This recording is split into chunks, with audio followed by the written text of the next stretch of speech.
कुछ लोग होते हैं जिनको देखते ही लोग एक रेस्पेक्ट की नज़र से उनको देखते हैं या काफ़ी सिंसेरिटी से उनकी बात को सुनते हैं, बहुत ही अटेंटिव होकर उनकी बात को सुना जाता है। और जबकि दूसरे तरफ कुछ लोग होते हैं जो कब हमारी नज़रों के सामने से चले जाते हैं हमें पता भी नहीं चलता। और अगर तुम भी ये चाहते हो कि लोग तुम्हें रेस्पेक्ट की नज़र से एक सिंसेरिटी और अटेंशन दे तुम्हारी बातों के ऊपर, तो ये वीडियो तुम्हारे लिए है। और ये मैं वादा करता हूँ कि ये वीडियो अगर तुमने एंड तक देख लिया तो तुम्हारी लाइफ बदलने वाली है। This is my promise to you.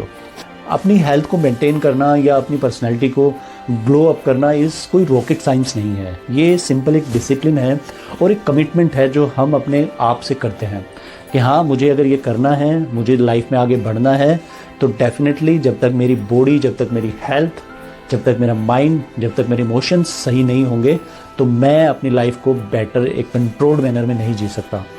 और डेफिनेटली जब मैं खुद में एक कमिटेड और एक फुलफिल्ड होता हूँ तो लोग भी उसे, आपकी ऑरा को, आपकी एनर्जी को, आपकी ग्लो को नोटिस करते हैं। और सबसे बड़ी बात यह है कि जब आप खुद की रेस्पेक्ट करते हो तो लोग भी तुम्हारी रेस्पेक्ट करते हैं। तो जो लोग पहले तुम्हारी तरफ ध्यान नहीं देते थे वो लोग तुम्हारी तरफ ध्यान भी देंगे, तुम्हारी बातों को केयरफुली सुनेंगे भी और तुम्हें एक नेक्स्ट लेवल रेस्पेक्ट भी मिलेगी। बट आप अपने करियर में भी बहुत आगे जा सकते हो और आपकी लाइफ के जो डिफरेंट एस्पेक्ट्स हैं, चाहे वो आपके रिलेशनशिप्स हैं, चाहे वो आपका करियर है, चाहे वो आपकी स्टडीज़ है, स्पोर्ट्स है, कोई भी एस्पेक्ट आपकी लाइफ का है, तो यू विल सी कि पीपल आपको एक अलग निगाह से देखना शुरू कर देते हैं जब आप अपनी पर्सनैलिटी के ऊपर काम करते हैं और आप एक अलग तरह के इंसान हो जाते हो। तो पहले हम स्टार्ट करते हैं बॉडी से। देखो, बॉडी में सबसे पहले जो हमारा ध्यान किसी के ऊपर जाता है तो वो होती है उसकी स्किन। और देखो, स्किन को ग्लो करने के लिए या स्किन को अच्छी रखने के लिए कोई बहुत ज़्यादा महंगे प्रोडक्ट्स या महंगी क्रीम्स की ज़रूरत मेरे ख्याल से नहीं होती है। तो पहले आप शुरू करें कि आप रोज़ाना कम से कम 2 से 3 लीटर पानी पिए। पानी पीने से आपकी स्किन में एक नेचुरल मॉइस्चराइज़र इफ़ेक्ट आता है और एक इलास्टिसिटी हमारी स्किन की बनी रहती है। दूसरा आप ये करें कि आप सनस्क्रीन ज़रूर यूज़ करें। मींस आप एटलीस्ट 30 SPF वाली सनस्क्रीन डेली अप्लाई करें, चाहे गर्मी है, चाहे सर्दी है या कोई भी वेदर कंडीशंस हैं। अच्छा, इसके साथ कम से कम 2 बार दिन में फेस वॉश ज़रूर करें।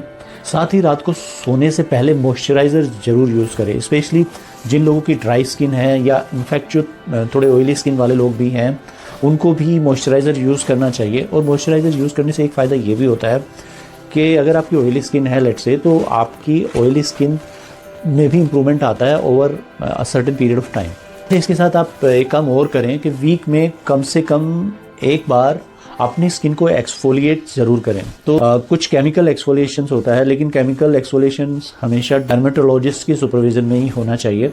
तो अगर आप घर पे करना चाहते हो तो you have to be very careful कि वो बहुत माइल्ड हो और आपकी स्किन इरिटेट ना हो।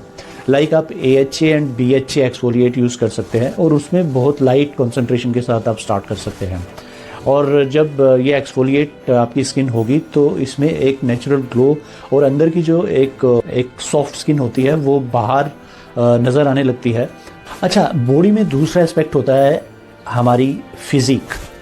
अब फिज़िक ऑफ कोर्स हमारे जेनेटिक्स पे भी डिपेंड करती है, तो साथ ही हमें अपनी फ़िज़िक का ख्याल रखना होता है कि नॉर्मल वेट कैटेगरी हो, हमारी बॉडी अच्छी दिखे, तो उसके लिए हमें एक्सरसाइज करना बहुत इंपॉर्टेंट होता है। अब ये अलग अलग राय हो सकती है, लेकिन मेरे ख्याल से हमें कुछ ना कुछ एक्सरसाइज अपने लिए ज़रूर करते रहना चाहिए।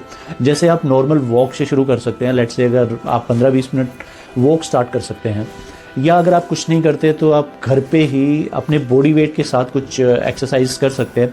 जैसे पुशअप्स कर सकते हैं, जैसे स्क्वाट्स कर सकते हैं। और ज़्यादा सेट से नहीं, आप कम सेट से let's say 5 wraps in set कर सकते हैं। फिर आप उसको बढ़ा के 10, 20 एंड 40 तक ले जा सकते हैं। और जैसे जैसे आपकी स्ट्रेंथ बढ़ती जाए उस हिसाब से आप दूसरी तरह की एक्सरसाइज अपने फिज़िकल रिजीम में इंट्रोड्यूस कर सकते हैं। अब इसके साथ साथ आपकी डाइट कम से कम 80% आपकी हेल्थ पे असर डालती है। तो आप क्या खाते हैं उसका एक बहुत बड़ा रोल आपकी हेल्थ के लिए होता है।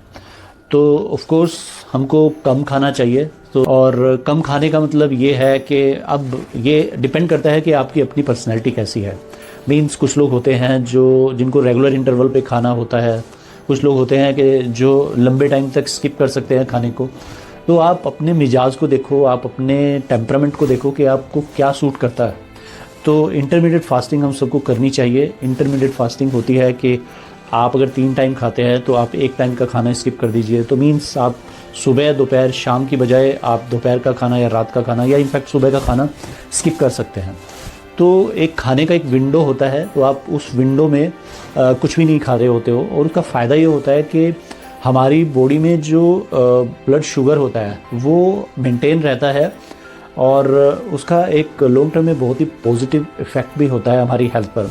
और होता क्या है कि जब हम रेगुलरली खाते चले जाते हैं, बीन्स हमने अभी खाया, फिर 1 घंटे बाद स्नैक्स ले लिए, और इस तरह से घंटे आधे घंटे में हम कुछ ना कुछ अपना मुंह चला रहे होते हैं, तो उसका नुकसान ये होता है कि हमारी बॉडी में शुगर का जो स्पाइक्स है वो रेगुलरली होता रहता है। ओवरऑल हेल्थ के लिए अच्छा नहीं होता है। तो इंटरमीडिएट फास्टिंग आप कर सकते हैं। इससे आपका बॉडी वेट भी कंट्रोल में रहता है, और साथ ही आपका मूड भी अच्छा रहता है, आपकी मेमोरी शार्प होती है, फोकस आपका बढ़ता है। आप ये ज़्यादा नहीं, आप इसको शुरू के 1-2-3 दिन ही आप जब करते हो तो you will see the difference. आते हैं जिस तरह से हम पीते हैं वो सबका रिफ्लेक्शन हमारी स्किन पे दिखता है, हमारे चेहरे पर दिखता है। और एक चीज़ मैं बोलना चाहूँगा कि जंक फूड जितना हो सकता है आप अपनी डाइट से स्किप कर दीजिए, बिल्कुल मत खाइए जंक फूड। जो भी पैकेज्ड फूड है, तो पैकेज्ड फूड में जितने भी आइटम्स आते हैं वो सारे हमारी हेल्थ के लिए डेंजरस होते हैं, और वो गार्बेज होते हैं एक तरह से। तो गार्बेज हमें नहीं खाना है। जितना हो सकता है फ्रूट्स खाओ, वेजिटेबल्स खाओ। कुछ लोग फ्रूट्स का जूस लेते हैं, तो जूस नहीं लेना चाहिए, क्योंकि जूस पीने से इमीडिएटली शुगर स्पाइक होती है। ओके, तीसरा इंपॉर्टेंट चीज़ है आपके हेयर्स। तो जो लोग नोटिस करते हैं, तो बालों की हेल्थ अच्छी रखना, ऑफ कोर्स जब आप अच्छी डाइट और एक्सरसाइज करेंगे तो ऑटोमेटिकली वो बालों में भी रिफ्लेक्ट होती है। पर बालों के लिए एडिशनली हमको कुछ और चीज़ें भी करनी पड़ती हैं। जैसे आप बालों में रेगुलरली हफ्ते में कम से कम 2 बार शैम्पू यूज़ करें, और कैनाजोल शैम्पू होता है जो बालों के लिए बहुत अच्छा होता है। मेडिकेटेड शैम्पू आप यूज़ कर सकते हो। बाज़ार में मिलने वाले ये जो सस्ते शैम्पू होते हैं वो अवॉइड करें, इससे इरिटेशन होती है, और हमारी जो स्कैल्प होती है वो एक्स्ट्रा ड्राई हो जाती है, which actually can irritate our hair growth. हफ्ते में 1 बार आप ऑयल यूज़ कर सकते हैं। नहाने से पहले आप ऑयल लगा लो बालों में, और उसके बाद शैम्पू से बाल धो लो, तो that will be I think more than enough. इसके साथ ही बालों को आप रेगुलरली ट्रिम कराओ अपने फेस स्ट्रक्चर के हिसाब से। आप एक अच्छे सोबर और जेंटलमैन लगते हो। तो इसके बाद आते हैं क्लोथिंग से ऊपर। तो देखो यार, कपड़े ऑफ कोर्स एक पर्सनल चॉइस होती है। हमें ये देखना चाहिए कि हमारे ऊपर क्या अच्छा लगता है, ठीक है। अच्छे लगने की डेफिनेशन डेफिनेटली खुद से शुरू होती है। मीन्स पहले तो ये देखो कि खुद आप कितना कंफर्टेबल महसूस करते हो जो भी आप पहन रहे हो, ठीक है। या जो कलर आपके ऊपर सूट कर रहा है, या कपड़ों की जो एक फिटिंग है वो आप उसमें कंफर्टेबल हो या नहीं हो। तो मेरा इसमें सजेशन ये है कि अपने बॉडी टाइप के हिसाब से, अपने स्किन टोन के हिसाब से आप ही डिसाइड करो कि किस कलर के कपड़े आप पे ज़्यादा सूट करते हैं। उसका एक सिंपल सा फार्मूला ये भी है कि हो सकता है किसी पर्टिकुलर कलर में लोग आपको ज़्यादा कम्प्लीमेंट करते हैं, तो आप ये कर सकते हो, उसी कलर को आप अपग्रेड करते जाओ। जो कलर आपके ऊपर सूट नहीं कर रहे, या लोग बाग आपको फीडबैक देते कि नहीं यार ये कलर नहीं, ये उतना नहीं जम रहा, या ये जीन्स थोड़ी लूज़ है, या शर्ट थोड़ी लूज़ है, मीन्स आप जो चीज़ें अच्छी हैं उनको अपग्रेड करते जाओ, और जो क्लोथिंग में जो अच्छी नहीं है उनको डिस्कार्ड करते जाओ, ठीक है। और धीरे धीरे आप पाओगे कि आपकी वार्डरोब में उस तरह के कपड़े होंगे जो आपको, आपकी पर्सनैलिटी को लेवल अप करने में आपकी हेल्प कर रहे होंगे।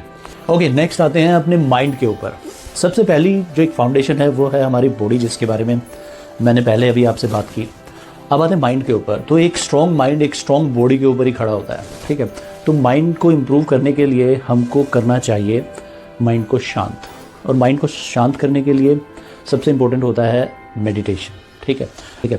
तो आप टारगेट करें एटलीस्ट मॉर्निंग में या इवनिंग में या बीच में कभी भी, जब भी आप ऑफिस में भी अगर आप कर सकते हैं, मिनट 2 मिनट या 5 मिनट मेडिटेशन को अपनी लाइफ में ज़रूर इंक्लूड करें।